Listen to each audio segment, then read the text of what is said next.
Welcome to Selnar's Minis. I made this video to accompany my miniature painting beginners class at Board Bard Games. The info I will present can be useful for anyone starting off their miniature painting journey. As always, the colors used in this project are here on the video, but will be listed in the description below. If you were in the class, you will recognize a majority of these colors. There are some missing. I did not use them all or bring them all with me to do this demonstration for you again. To help you and to make it a little bit more cohesive for you, I'm also going to use the same brushes that you used at the day of the class. If you are continuing to paint and you were in the class and you find that your brush is getting a little worn, the taper tip brush is about a size 2 or 3 when I compare it to others in my personal collection. That way you know what to look for when you go to buy more brushes. I do want to take a moment and thank everybody who came out to the class. You all did great, and it was a pleasure to meet you all. So we're going to start off with how to thin your paints for your initial base layers. You're going to take a brush full of paint and put it on your palette, and then you're going to add water to it until you get something close to a milk-like consistency, maybe a little thicker, depending on your personal preference. Personally, I like to get it just about milk-like consistency, and then you can start to apply it to your miniature like you did on the day we did the class. Alright, so once you have your paint thinned down, you can begin to apply this paint to whatever areas you wish to start on the model. As in the class, I'm starting with skin. I'm going to go ahead and apply this to all the areas and allow it to dry. And as I spoke about in the class, if you feel confident or comfortable with moving on to other areas and doing base coats, you're welcome to do so. As you can see, I did here with the leather, and now returning again to apply another base layer of the Greenskin. And I'm just going to go around and hit all these areas, and as you can see in the video, I am missing the part of the calf in between the two straps for the shin guard. Don't worry, I'll hit that later.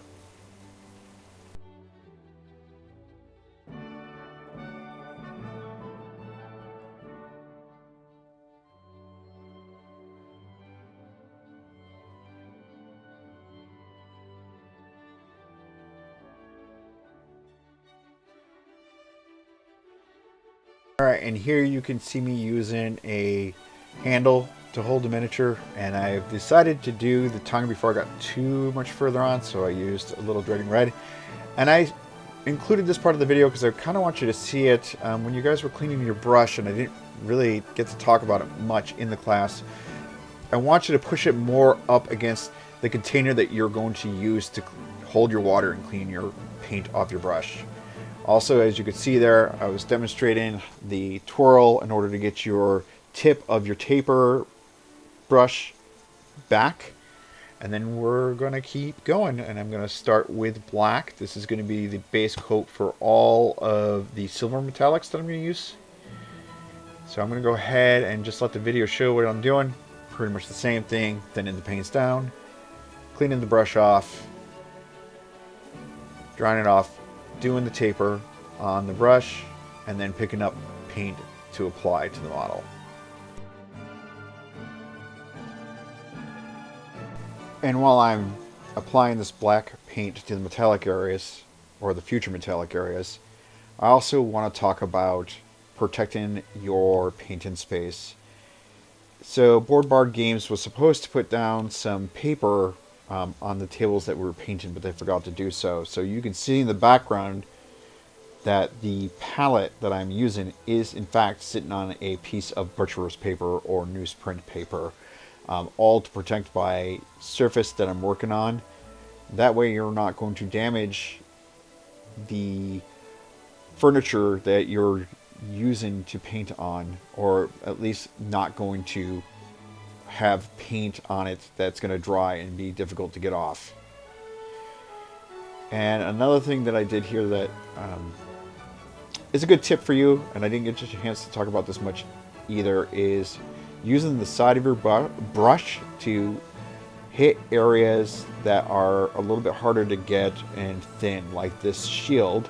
Like, I kind of see that the metal wraps around from the front to the side of the shield, so I am just taking my brush and running along the edge and applying paint there.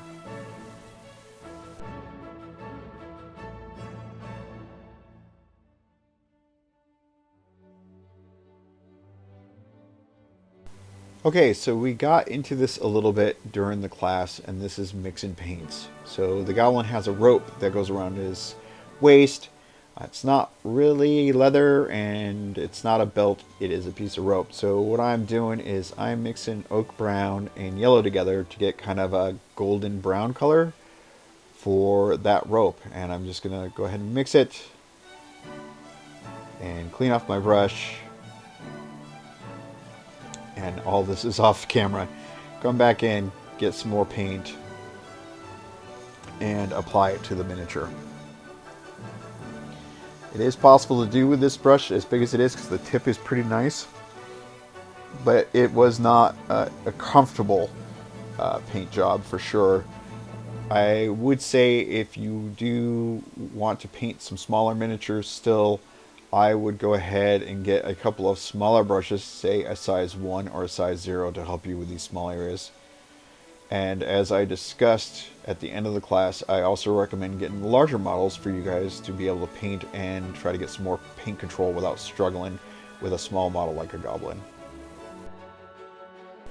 And by paint control, I mean brush control, your ability to be able to move your brush the way you want it to, confidently and without too much movement. So here I'm just doing a quick spin around so you can see where we're at. So all of the base layers have been completed, and we're going to move on, and we're going to start off with Goblin Green like we did on the day of the class. And this time we're thinning it, but not quite as much. As you can see, I'm adding a little bit of paint to it to make it a little bit thicker, so I have a little bit more control on where that paint is going. Again, I'm demonstrating making the taper on the brush pointy again, and we're just going to start applying this to all the areas that we feel that the light is going to hit. As per the class, I'm going to start with the nose, the eyebrows. He doesn't really have a forehead because he's got a helmet on. His cheekbones, his chin, the top of his arms, his fingers, the top of his legs, and the toes. So I'm going to go around and demonstrate this again, and we're going to come back in just a few moments.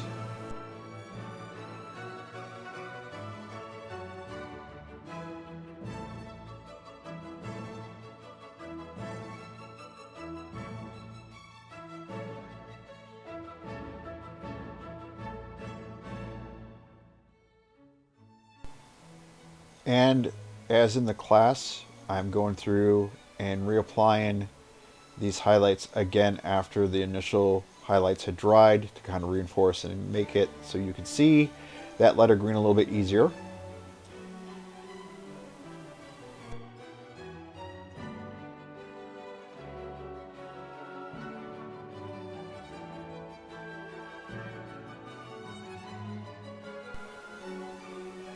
And I actually ended up doing this 3 times to get the best coverage I could, because it seemed a little light still to me, like you couldn't tell much of a difference. So I'm just going to go around, do it a 3rd time, and then we'll move on from there.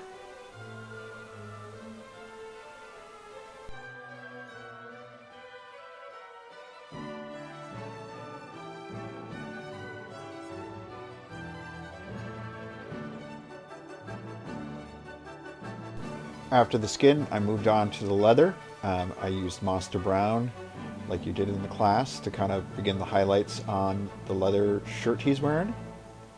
It's going to go around and hit all the areas that are raised or where I think the light's going to hit.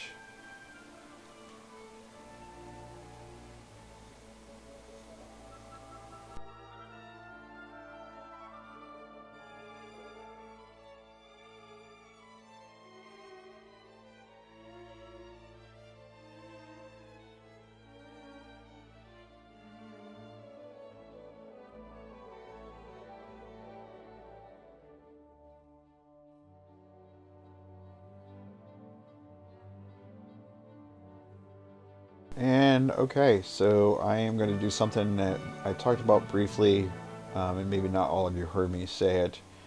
If you make a mistake, you can remove it. In this case, I'm using my finger. Your finger is a perfectly acceptable tool to remove paint that you don't want. You can also see I removed a little bit of the black paint. I went ahead and fixed that a little bit later on. And then I'm going to go ahead and do a very quick dry brush. Dry brushing is something I'm going to cover in a different class with a little bit more info and a little bit more practice. But basically, I decided that the front of the shield, as it was wooden, needed to have some lighter areas on it. So I am taking the flat brush and I'm mixing oak brown and leather brown together. And I am just going to go ahead and apply my first layer of paint to that. I'm going to wipe all the paint off, or as most of it off as I can, on a piece of paper towel before I do that. And then it's still a little not bright enough for me to see easily, so I'm going to add a little bit more leather brown to that mixture, wipe it off again, and do that again. And now you can see it a little bit easier on the shield. I do this to the fur lining on the back of his shirt as well, just to get some differentiation. And you can kind of see me doing it. You just kind of have to move it around the best you can to hit the areas you want to, and go from there. Alright, another quick turnaround so you can see where we're at.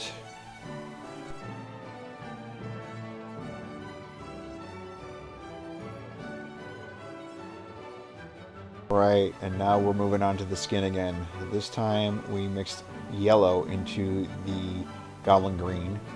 I almost started painting without cleaning off my brush. It would have been a big no-no, but I think it might have survived. But we're going to go ahead and hit all those areas we hit last time, trying to make it as small as possible with this new mixture that's a little bit brighter yellowish green. Again, the idea is to cover smaller areas every time you do it in order to make the layer technique work. You just do the best you can. Sometimes you'll hit a little bit more, and that's fine. You just try the next pass, try to hit just a little bit less. And I'm just going to go ahead and go around and do all the skin. This, of course, will be done twice in order to get a good level of opacity.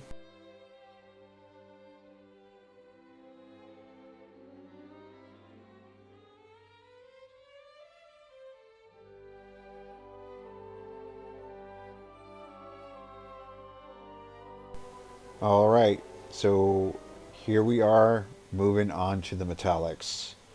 So I am going to start off with plate mail armor. This is the less bright of the silvers that we used in the class. We got to go around and slowly build up the layer that I want. I want to remind you that for metals you do not want to add water to them. So they're going to be a little bit thicker. They're going to be a little bit harder to move around. So you have to just be patient and realize that there might be mistakes while you do this. And that is going to happen here. You're going to see it. I'm going to go ahead and continue to paint. And I'm going to get the top of the shin guard. And that's fine. And then I'm going to try to hit the inside a little bit more. And continue to do this. And then I'm going to turn it around here in just a few moments. And you're going to see paint on the leg. So right now I'm doing the back plate on the leather armor. And I do believe at some point here very soon you're going to see that I'm going to look, and it's going to be right there on the leg and the strap for the shin guard. So as I talked about, in order to fix this, you're going to have to apply at least 2 layers depending on the paint. If the paint's really opaque, you might get away with 1 layer, but I believe that to fix the leg straps and the skin, I ended up doing 2 layers on each of those. And this is just me repairing it. It happens. It's repairable. It's just paint. You can fix anything. Don't worry if it happens.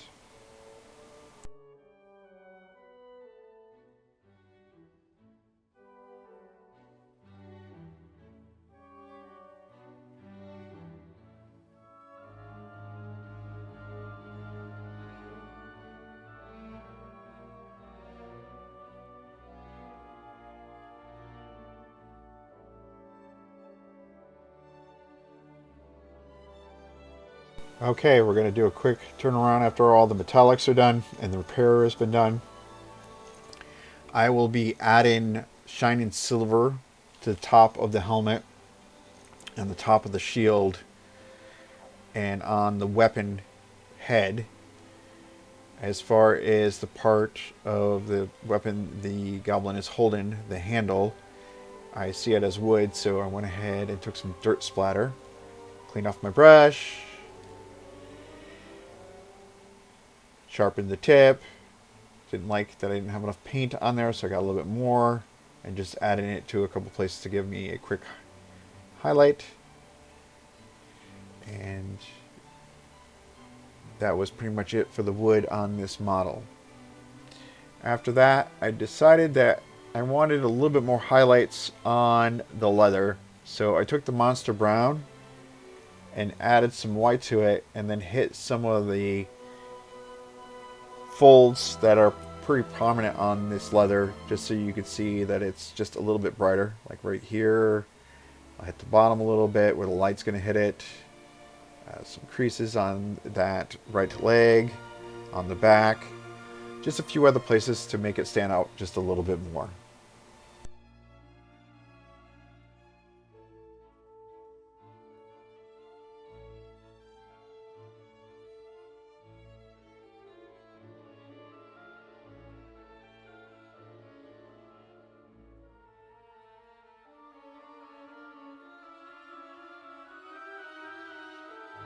I'm going to do a quick turnaround.